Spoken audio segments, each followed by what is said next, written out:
ओम शांति, ओम शांति, ओम शांति। आज हमारे प्यारे बाबा हम बच्चों को आदेश देते हैं कि श्रीमत ही तुमको श्रेष्ठ बनाने वाली है। और हम समझ सकते हैं, आज तक हम मनुष्य मत पर चलते आए, शास्त्र मत पर चलते आए, गुरु मत पर चलते आए, मन मत पर चलते आए, पर मत पर चलते आए। उसका परिणाम सभी को स्पष्ट है कि हम कहाँ से कहाँ आकर पड़ गए।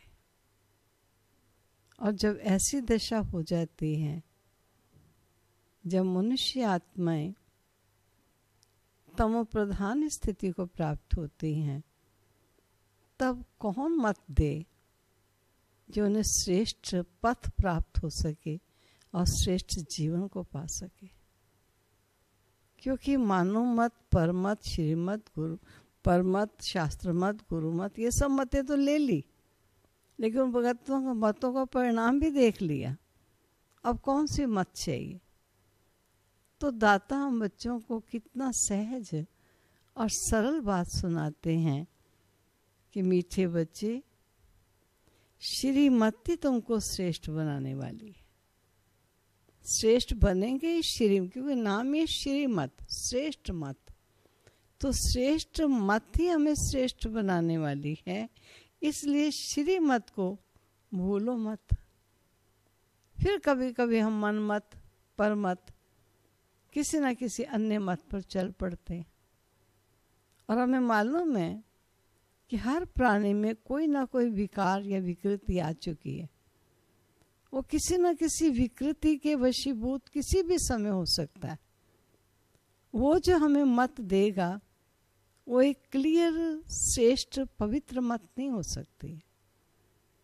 एक पवित्र मत, श्रेष्ठ मत, हमारी गति सदगति करने के मत सिवाय उस सर्वशक्तिवान दाता के कौन दे सकता है।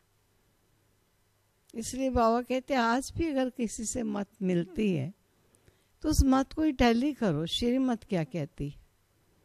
श्रीमत से मिलान करके मन मत को या परमत को स्वीकार करना, क्योंकि श्रीमत आपको श्रेष्ठ बनाने वाली है। तो बाबा ने कहा, श्रीमत को भूलो मत, अपने मत को छोड़ एक बाप की मत पर चलो। मेरी मत ये कहती है, मेरी बुद्धि ये कहती है, बहुत कुछ कहा मेरी मत ने, मेरी बुद्धि ने, लेकिन अब ईश्वर क्या कहता है मुझे वो करना है। मेरी मत कहती है सो जाओ, योग ही तो लगाना है, दिन में कभी भी लगा सकते हो।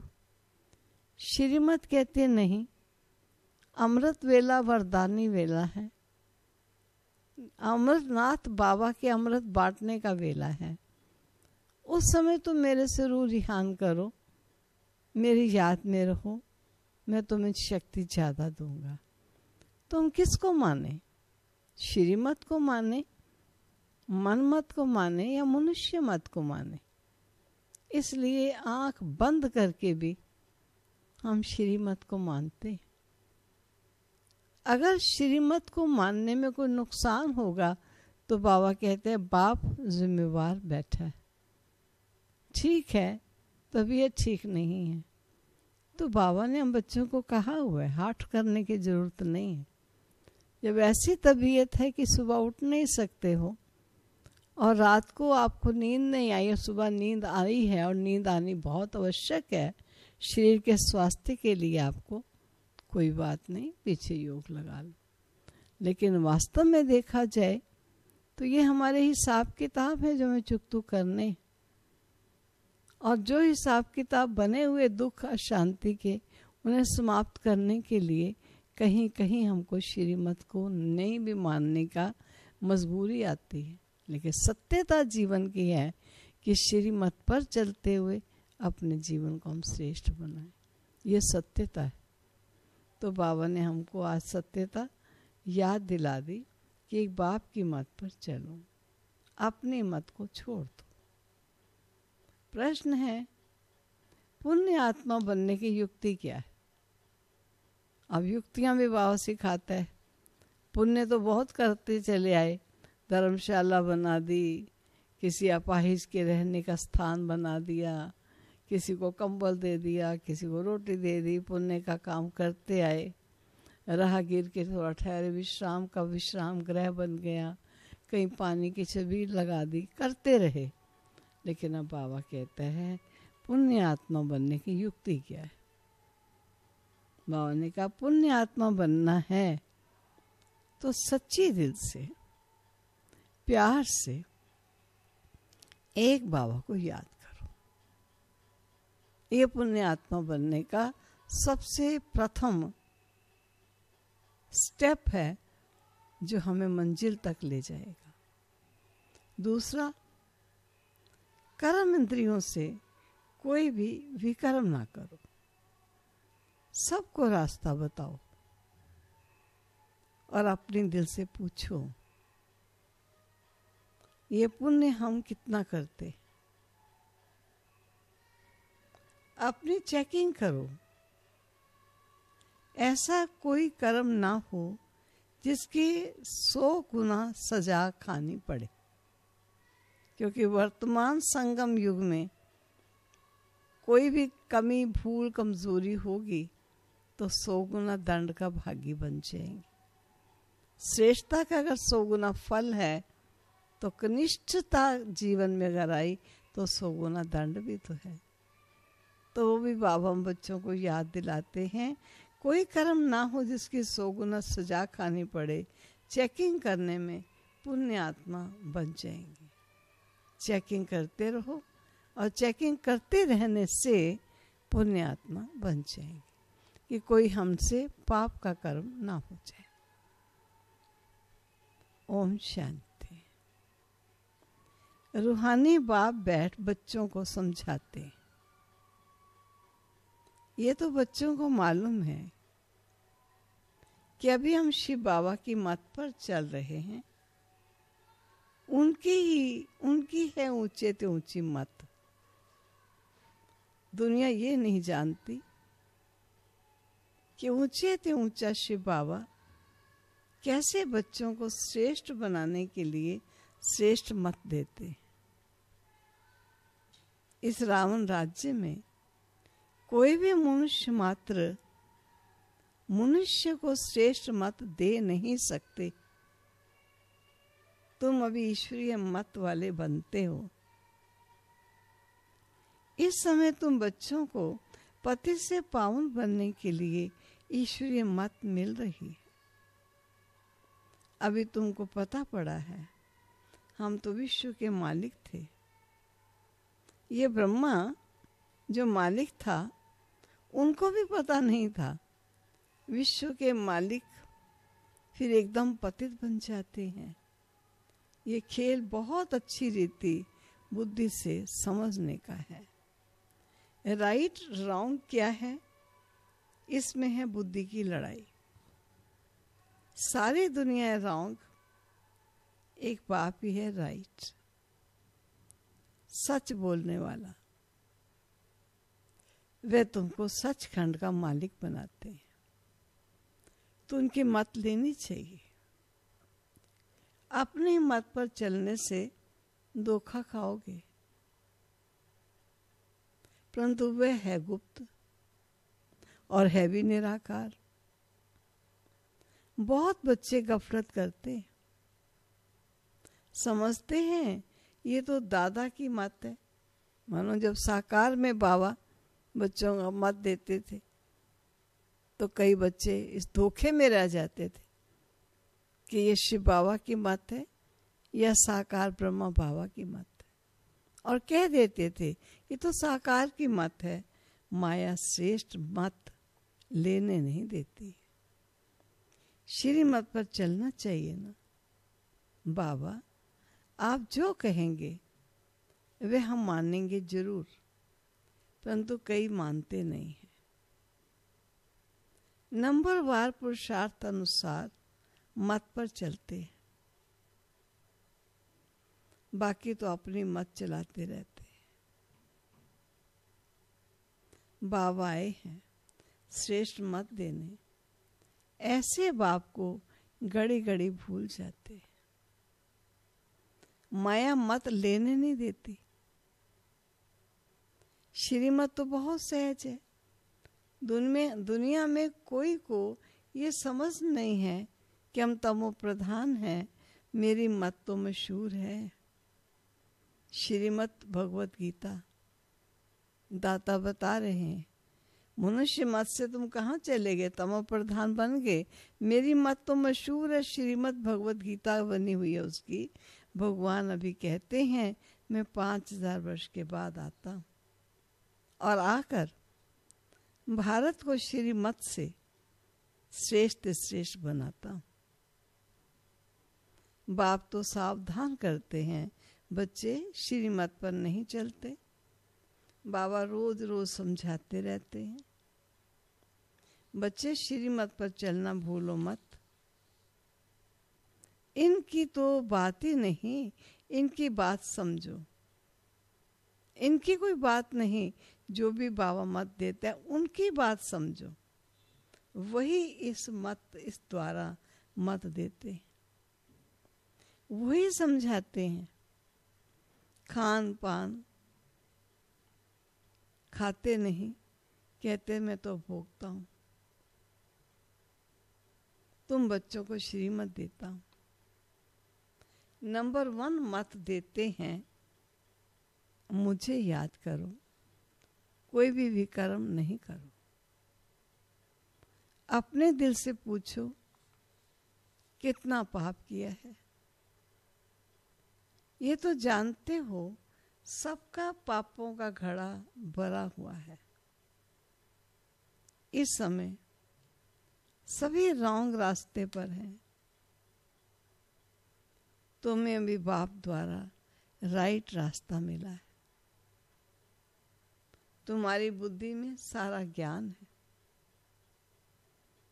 गीता में जो ज्ञान होना चाहिए वह है नहीं, वह कोई बाप की बनाई हुई नहीं है। ये भी भक्ति मार्ग में नूंद है। मिक्स होता होता ये भक्ति मार्ग का शास्त्र बनता गया और भक्ति में नूंद है। ये सब कहते हुए भगवान आकर भक्ति का फल देंगे। तो बच्चों को समझाया है, ज्ञान से सद्गति होती है। सद्गति भी सबकी होती है और दुर्गति भी सबकी होती है। सबकी जीवन मुक्ति भी होती है, चाहे वो थोड़े समय के लिए हो, लेकिन सब जीवन मुक्ति को अर्थात सद्गति को भी प्राप्त करते हैं और सबकी दुर्गति भी होती है। लास्ट तमो प्रधान अवस्था में भी सब आत्माएं जाती हैं। ये तो दुनिया ही तमो प्रधान है, सतो प्रधान कोई है नहीं। पुनर्जन्म लेते लेते अब पिछाड़ी आकर हुई है। अब मौत सबके सिर पर खड़ा है। भारत की बात है, गीता भी है देवी देवता धर्म का शास्त्र। तो तुम्हें दूसरे कोई धर्म में जाने से क्या फायदा। हर एक अपने अपने कुरान बाइबल आदि पढ़ते हैं, अपने धर्म को जानते हैं।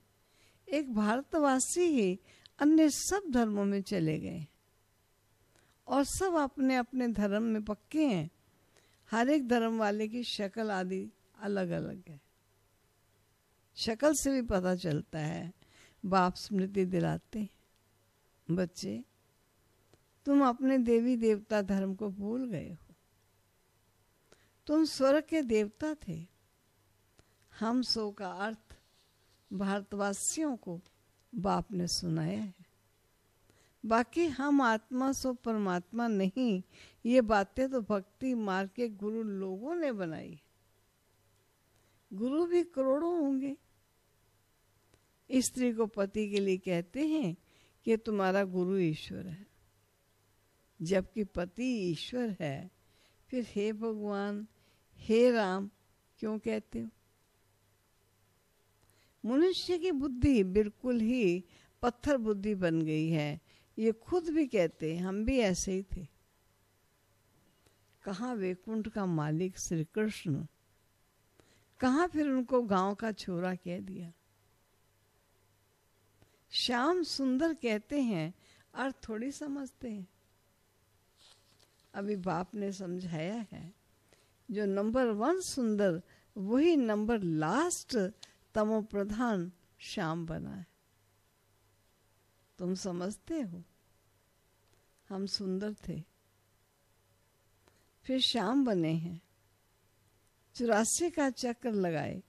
अभी श्याम से सुंदर बनने के लिए बाप एक ही दवाई देते हैं कि मुझे याद करो, तुम्हारी आत्मा पतित से पावन बन जाएगी, तुम्हारे जन्म जन्मांतर के पाप नाश हो जाएगी।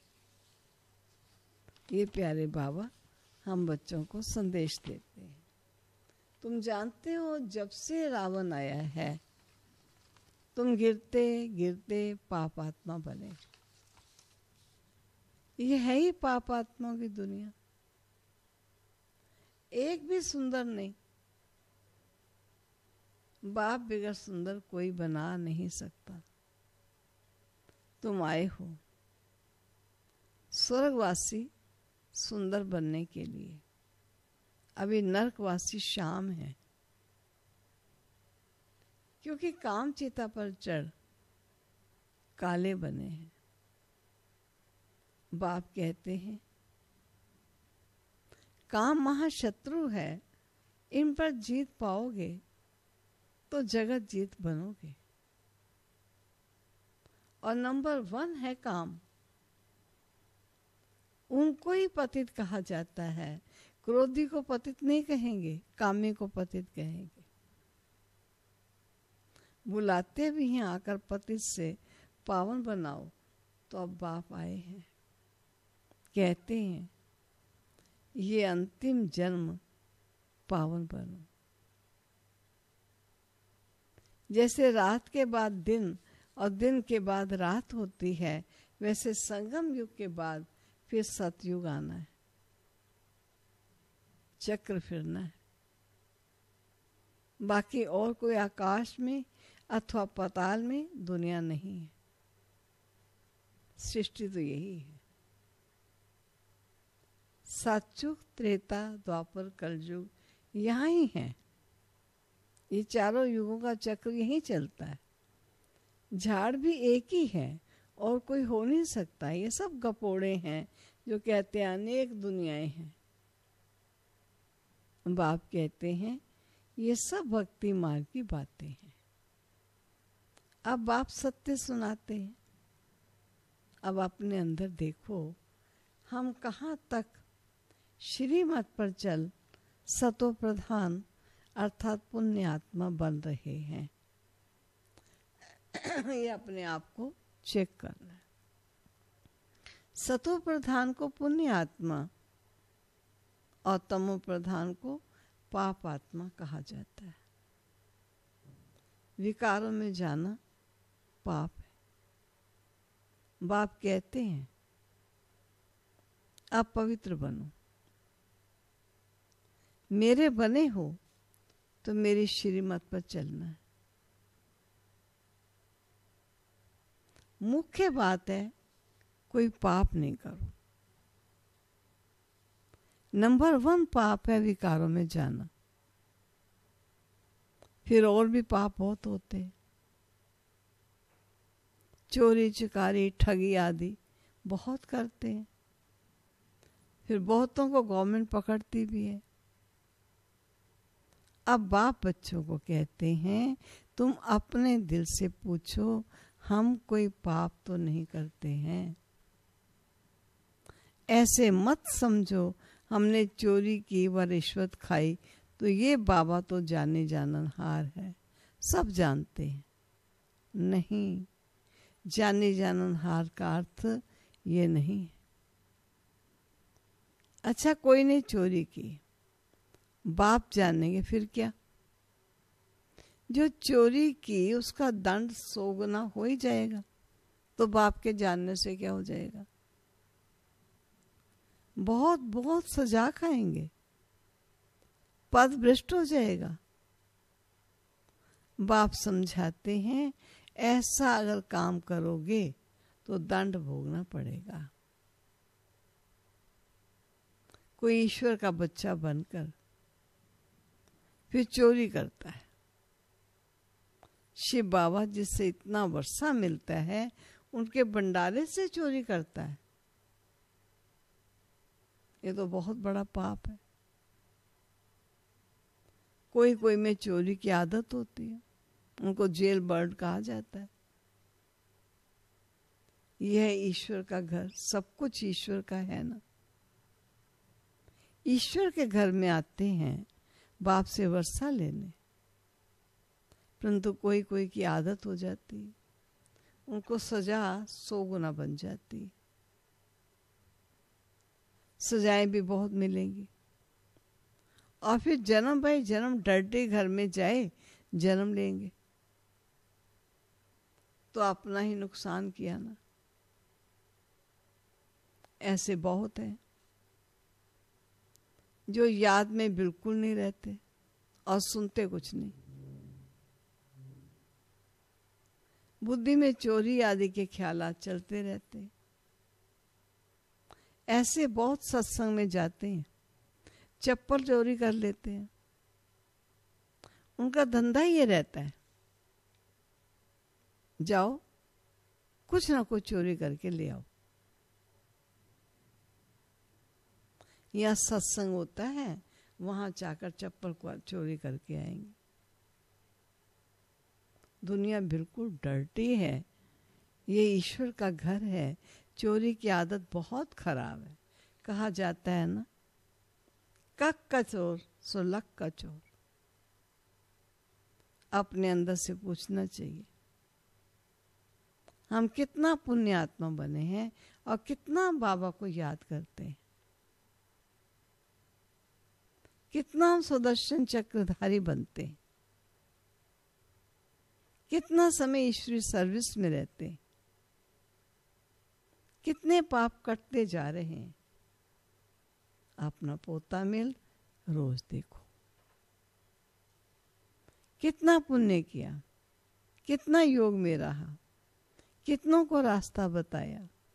धंधा आदि भले करो, तुम कर्म योगी हो, कर्म तो भल करो। बाबा ये बेबीज ये बैजेस बनाते रहते हैं, अच्छे से लोगों को इस पर समझाओ।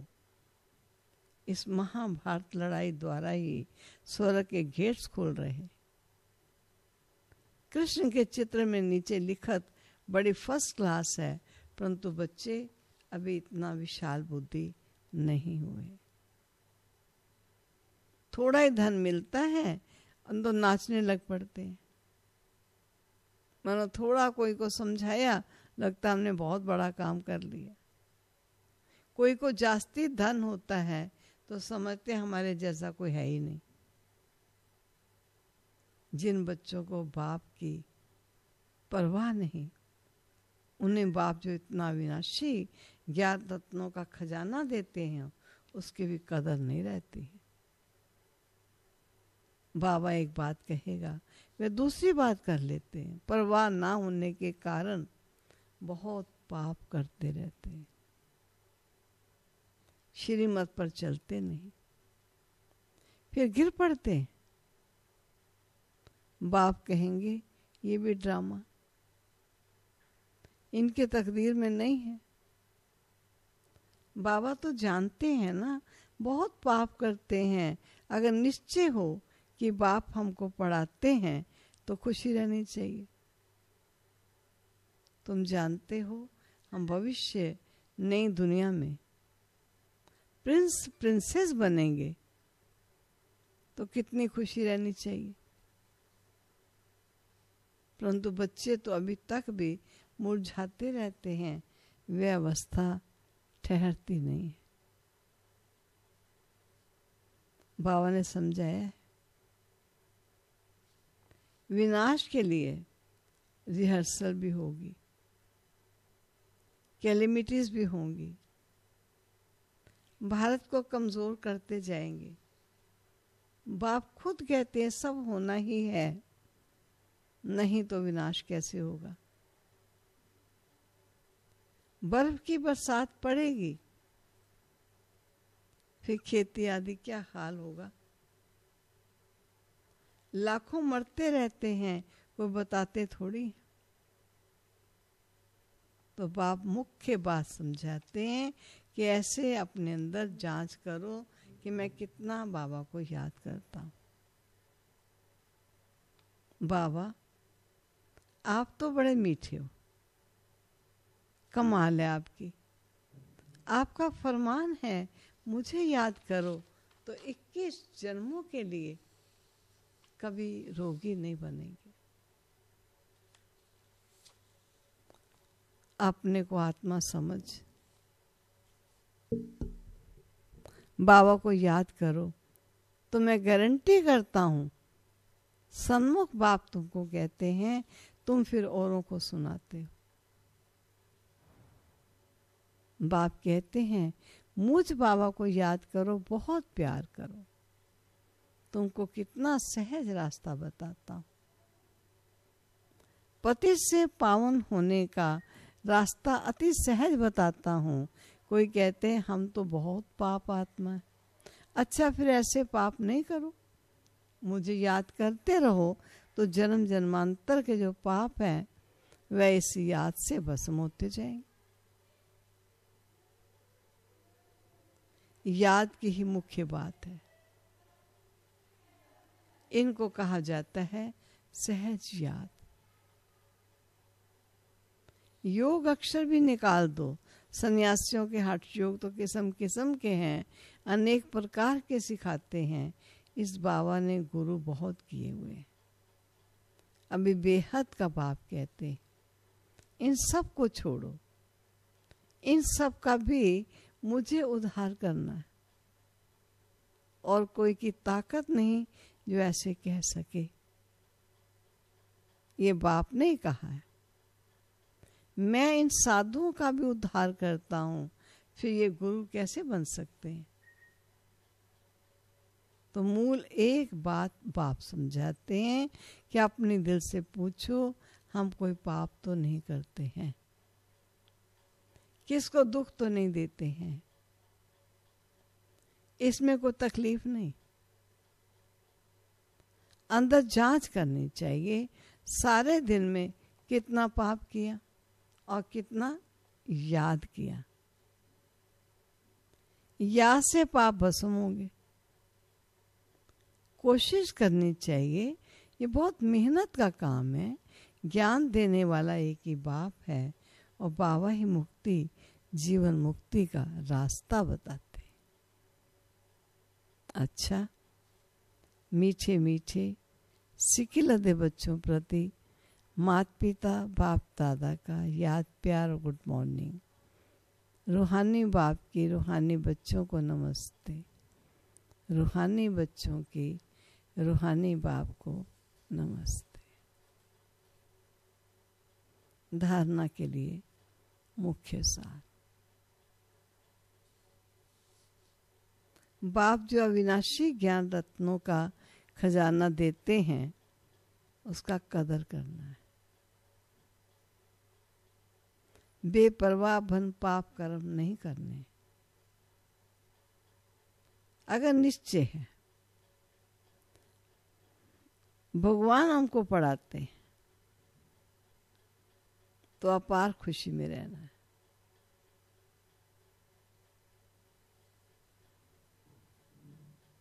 दूसरा, ईश्वर के घर में कभी चोरी आदि करने का ख्याल ना आए। ये आदत बहुत गंदी है। कहा जाता है कख का चोर सो लख का चोर। अपने अंदर से पूछना है, हम कितना पुण्यात्मा बने। वरदान। पुरुषार्थ और सेवा में विधि पूर्वक वृद्धि को प्राप्त करने वाले। पुरुषार्थ और सेवा में विधि पूर्वक वृद्धि को प्राप्त करने वाले तीव्र पुरुषार्थी भव। इसका स्पष्टीकरण है ब्राह्मण अर्थात विधि पूर्वक जीवन। कोई भी कार्य सफल तब होता है जब विधि से किया जाता है, और अगर किसी भी बात में स्वयं के पुरुषार्थ या सेवा में वृद्धि नहीं होती है तो जरूर कोई विधि की कमी है। इसलिए चेक करो कि अमृत वेले से रात तक मनसा वाचा कर्मणा व संपर्क विधि पूर्वक रहा, अर्थात वृद्धि हुई। अगर नहीं तो कारण को सोचकर निवारण करो और फिर दिल शिकस्त नहीं होंगे। अगर विधि पूर्वक जीवन है तो वृद्धि अवश्य होगी और तीव्र पुरुषार्थी बन जाएंगे। स्लोगन: स्वच्छता और सत्यता में, स्वच्छता और सत्यता में संपन्न बनना ही सच्ची पवित्रता है। ये है पवित्रता की परिभाषा। ये थे प्यारे बाबा के महावाक्य। बाकी जो मैंने बाबा की डायरी से आपको कल थोड़ा सा सुनाया था, थोड़ा सा आज सुना देती हूँ। सुनना कि बाबा की उस समय वैराग्य की वृत्ति, सन 36 है, 36 से ही बाबा की मनोधरती तैयार होनी शुरू हो गई, और कैसे शिव बाबा ने प्रवेश किया जबकि ब्रह्मा बाबा को पता भी नहीं चला। 37 को थोड़ी प्रत्यक्षता होनी प्रारंभ हुई। तो फिर बाबा ने नेक्स्ट डे का लिखा है अपनी डायरी में। सबसे ऊपर लिखते ओम। हे मन, तो बृहस्पतिवार के दिन बराबर सितंबर तारीख 20 और वर्ष 1932 को अपने आप को अर्पण किया सतगुरु देव के दरबार में। यानी तू मर गया बिक गया, तो मर गया तो बिक गया। उस दिन से प्रतिज्ञा की, सब कुछ जो मैं अपना समझ कर बैठा था तो मेरे मरने से सत्य यानी ईश्वर का हो गया। परंतु ईश्वर ने हुक्म दिया है कि ये सब अपना नहीं समझकर कर्म करते रहो। ऐसा होना संभव है व नहीं वे तो ईश्वर जाने। एक बारी ये छोड़ करके 7 महीने के लिए सचमुच मर जाना चाहिए। देखें आपका ये सब कुछ चलता रहता है या नहीं। जो चलता रहे तो फिर साफ हो जाना चाहिए, ठीक है। संकल्प विकल्प हैरान करता है, क्यों शांत नहीं होता? अपनी भूल है। अरे बेवकूफ, समझ लो कि जो शरीर लेखराज के नाम से प्रसिद्ध था वह मर गया। ये दूसरा शरीर अभी मिला है। आगे का नाता मर जाने से सब टूट जाता है। अब तो नया नाता किसके साथ जोड़ना है? दुख कहाँ है? तो सुख रूप है, तो सुख रूप हो जा। सब दुख को छोड़कर सुख रूप शांत हो जा। फिर देखो कि सुख है या दुख है। आप पे खड्डा खोद कर उसमें गिर रहे हो। तुम ऐसे मूर्ख हो। पीछे बोलता है मैं ऐसा हूँ, मैं ऐसा हूँ। वाह, तुम तो बड़े मूर्ख बेवकूफ हो। खबरदार, अब से शांति धारण कर लो। दुख जिसमें है उसको छोड़ दो। अच्छा, तुम बहादुर होकर काम करते रहो, उसमें लिपायमान मत हो। वे तुम्हारा कुछ नहीं। कुछ भी बात की चिंता या संकल्प विकल्प ना करो। कर्म करके फिर चुप हो जाओ। अपना महत्व ना रखो। तो कार्य मात्र कर्म करता रहे, कार्य मात्र कर्म करता रहो और आनंद में रहो। टाइम ठीक रखो। कोई भी काम निश्चय पूर्वक करो। आलस अलमस्त के माफिक बेपरवाह रहो। कुछ भी हो जाए कोई भी झंझट ना समझो। मौज में रहो। तेरा कुछ नहीं। थोड़ा टाइम कार्य कर लो। बाकी प्रोग्राम बना दो कि क्या करने से आनंद में मस्त होकर रहूंगा। व्यवहार में जास्ती टाइम ना दो और जास्ती बात ना करो। 2 शब्द से काम खलास। बाकी टाइम गुरुदेव जी जैसे सत्य हैं वैसे तुम भी सत्य और आनंद में सत्य होने का चिंतन करता रहो। मन में बैठ विचार करो और शास्त्र पढ़ो। कोई भी उपाय ढूंढ निकालो जो तुम कर्म भी करता रहो परंतु निरिच्छा उल्लास से। हे मन, तो एक निश्चय कर कि तुमको क्या करना है। तुम शांत चित होकर रहना चाहते हो तो मन को मूंज मिटा दो। तू तो दास है। जो कुछ करना है मालिक के लिए, मालिक के हुक्म से करना है। वही कराता है। मैं मर गया, बस आप हो। ऐसे बढ़ता रहो। घड़ी घड़ी ये ख्याल रखो ये दास है, सब उस मालिक का है जो छीन सकता है, ले सकता है। ये दास बिना प्रभु के हुक्म में क्या कर सकता है। हे नाथ, सिवाय आपके हुक्म कुछ हो नहीं सकता। जब तू ऐसी ताकत वाले का दास है तो तुमको क्या परवाह है। सत्य का हूँ मैं, सत वस्तु जो हूँ तो सब सत्य का है। असत नाशवान। और एक बाबा ने फिर कहा, वो आपका थोड़ा सुना हुआ भी है, मैं केवल शुरू करती हूँ। वो था 30 दिसंबर सन 32 को जो बाबा ने बातचीत की मन से। बादशाह आत्म, हे भाई वजीर मन।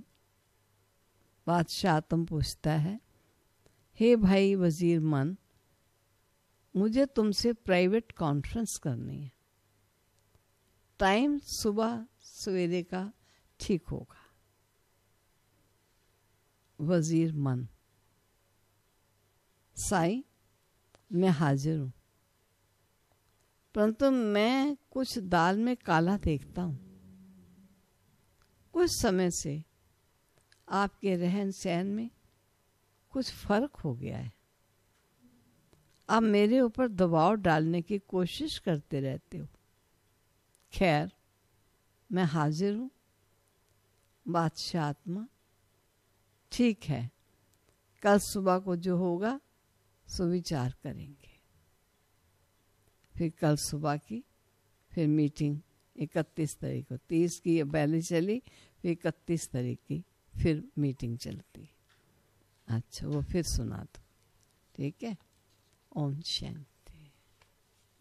चलो प्यारे बाबा को याद करें।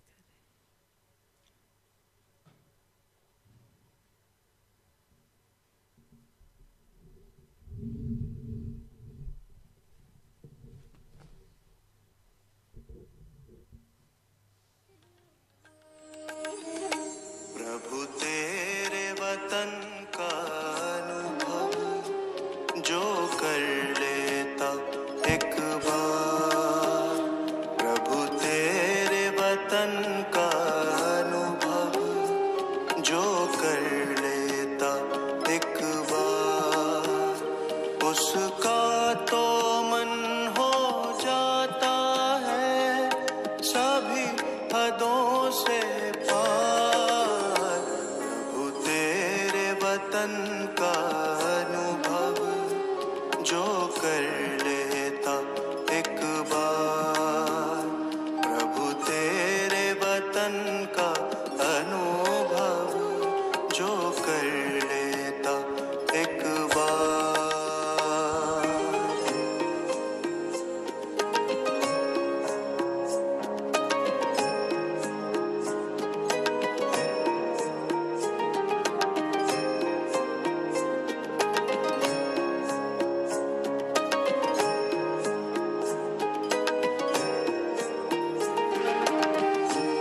बिखर रहा प्रकाश यहाँ, दिव्य लाल सुनहरा,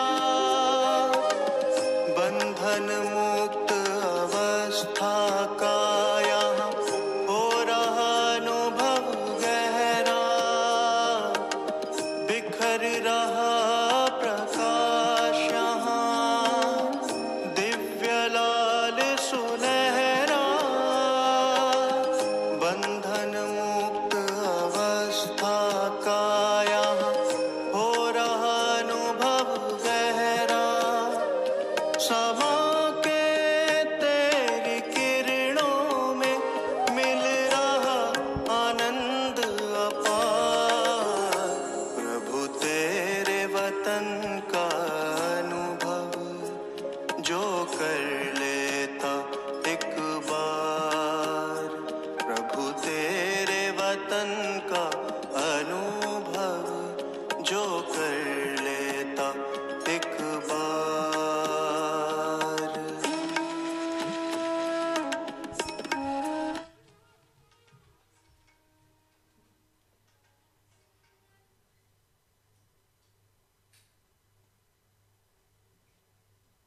वतन बाबा जब वो स्वीकार करे तो आप सब भी वतन में बैठ करके मीठे प्यारे बाबा का भोग स्वीकार अवश्य कीजिए।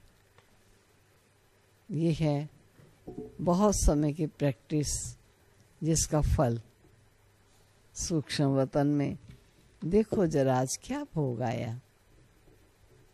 और बाबा स्वीकार, बाबा कहते मैं तो वासना लेता हूँ, खाते तो तुम ही हो। तो इसलिए हम बच्चे वतन में, सूक्ष्म वतन में हम भी सूक्ष्म ही खाएंगे, वासना ही देंगे। तो बड़े प्यार से हम सब चलते हैं, बड़े प्यार से बाबा को भोग लगाएंगे और फिर बाबा के वतन से, बाबा के द्वारा हम भोग स्वीकार करेंगे। चलते हैं वतन। ओम शांति।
और न हम कुछ चाहेंगे, बस और न हम कुछ चाहेंगे।